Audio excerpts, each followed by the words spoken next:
Determine the value of the definite integral.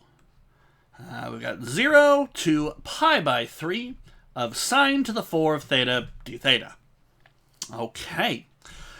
So, it's a definite integral. We're going to have to find an antiderivative of sine to the 4 theta. Now, you don't want to rush and say, oh, well, it's sine to the 5 theta over 5, because you increase the degree. But yeah, that would work if this was like x or theta to the 4. But it's not. You can't do it with a whole function. Okay? So, you can't do sine to the 5 theta over 5. I wish. Sadly, math is a little more complicated every once in a while than that.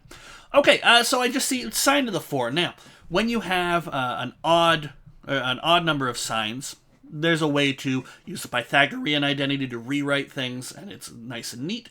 When you have just an even number of signs like this, unfortunately, there's no way to rewrite or bring in any cosines to do anything with, and unfortunately, it means we're going to have to resort to other trigonometric identities. Specifically, the one that we're going to need is a sine squared of x, let's just say, although we'll use theta in a moment, is 1 minus cos 2x all over 2.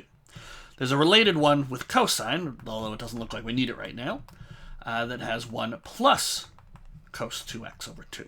Okay? Both of these coming, by the way, from the different expressions for cos 2x. You could either have 2 cos squared x minus 1, or another way to write that is 1 minus 2 sine squared x. And each different way to write cos 2x can be rearranged to give us what we need. Now, in this case, let's not forget our bounds here, because we're going to need them to come along with us. We have sine to the 4. Sine to the 4 can be written as sine squared squared. Because there isn't a nice little formula for sine to the 4. You have to do everything in terms of sine squareds. So if, for example, this was sine to the 6 theta, you'd have to rewrite it as sine squared to the 3, because sine squared is the only one that has the formula. Okay? Just to make it clear. Why are you squaring your squared? Because we got it. All right, so now we can go ahead and replace this. I think our bounds are just going to be here for a while. But we'll have 1 minus cos 2x, not 2x, 2 theta. I just used the x's for the formulas that I wrote over on the side. Okay, the squared d theta. All right, so, well, we've got a square. Let's square it. So the 2 on the bottom squared is 4, and then we get 1 squared minus 2 times 1 times cos 2 theta. All right, just really quick, while we're talking formulas, what we've got here is sort of a classic a squared minus 2ab plus b squared from very basic algebra. So we'll get 2 times 1, which is 2, cos 2 theta, and then plus cos squared 2 theta.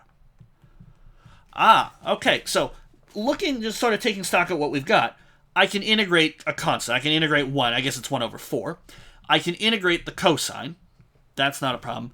But cos squared, well, that's a similar sort of problem. You can't just deal with an even cosine, power of cosine in the same way that an even power of sine requires some rewriting.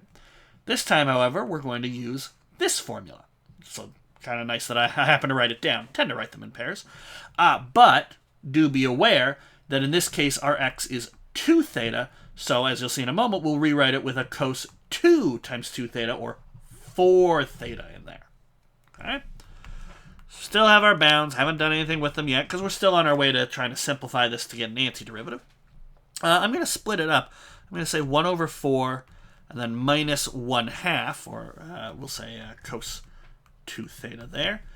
And then plus, so it'll be 1 over 4, and let's rewrite this as 1 plus cos 4 theta, right? Double whatever's inside when you do this little trick over 2, except 1/4 times something over 2, so it'll be over 8.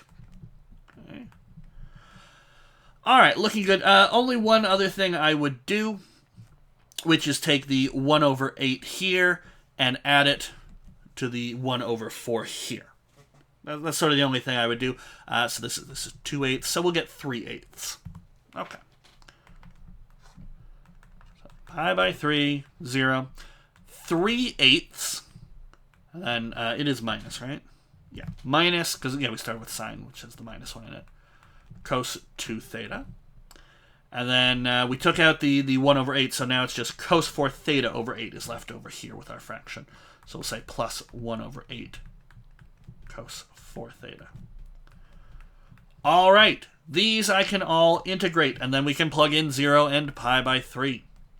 So 3/8 is going to go to 3 over 8 theta, because it's constant. 1/2, now cosine goes back to sine, so we'll have sine of 2 theta, but because there's the 2 inside, we divide by 2 to correct. Same thing over here, we have the 1 over 8, but cosine of 4 theta goes back to sine of 4 theta, but you have to divide by the leading coefficient in there. When you sort of do an antiderivative of something that's got a linear term inside the composition, very easy, you just plug the linear expression into an antiderivative, but you do have to divide by the leading coefficient. Okay.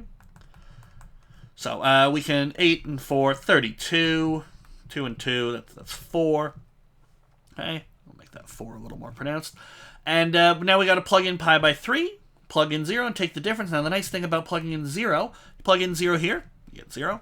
Sine of 0, so sine of 2 times 0 is 0. Sine of 4 times 0 is sine of 0, so that's 0. So we actually can ignore the 0 part.